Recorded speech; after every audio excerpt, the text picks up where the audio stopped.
भाई जरा एक सेकंड रुकना। एक सीधा सा सवाल है, भारत में सबसे ज्यादा पैसा किसके पास है? अंबानी, अडानी, टाटा?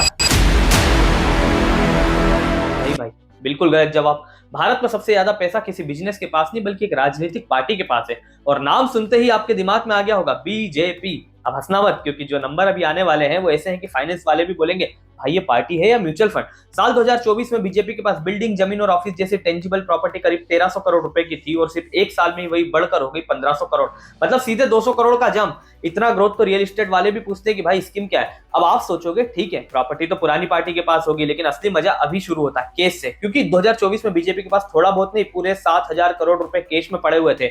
और एक साल में ऐसा ग्रोथ हुआ कि स्टार्टअप भी शर्मा जाए, सीधा 10,000 करोड़ रुपए का केश रिजर्व। मतलब पार्टी नहीं, चलता फिरता आरबीआई लग रही है। अब सवाल उठता है कि इतना पैसा आया कहां से? तो सुनिए कमाई का हाल। 2024 में बीजेपी की इनकम थी लगभग 4300 करोड़ रुपए और इस साल वही बढ़कर हो गई 6700 करोड़ रुपए। हाँ भाई, पूरे 6700 करोड़, इतने में तो छोटे देश का बजट बन जाए। अब खर्च भी देख लो, क्योंकि चुनाव आया तो पार्टी बोली पैसा उड़ाओ। पिछले साल चुनाव में खर्च हुए 1700 करोड़ और इस साल लगभग डबल यानी करीब 3300 करोड़। मतलब ये चुनाव नहीं, पूरा आईपीएल सीजन चल रहा है। अब अगर बाकी पार्टियों से कंपेयर करो तो असली सटायर समझ आता है। कांग्रेस के पास कैश है 248 करोड़, टीएमसी के पास 670 करोड़, समाजवादी पार्टी के पास 390 करोड़, डीएमके के पास 500 करोड़ और आम आदमी पार्टी के पास सिर्फ 9 करोड़। हाँ, सिर्फ 9 करोड़। इतने में तो मेट्रो सिटी में पोस्टर भी ढंग से नहीं लगते।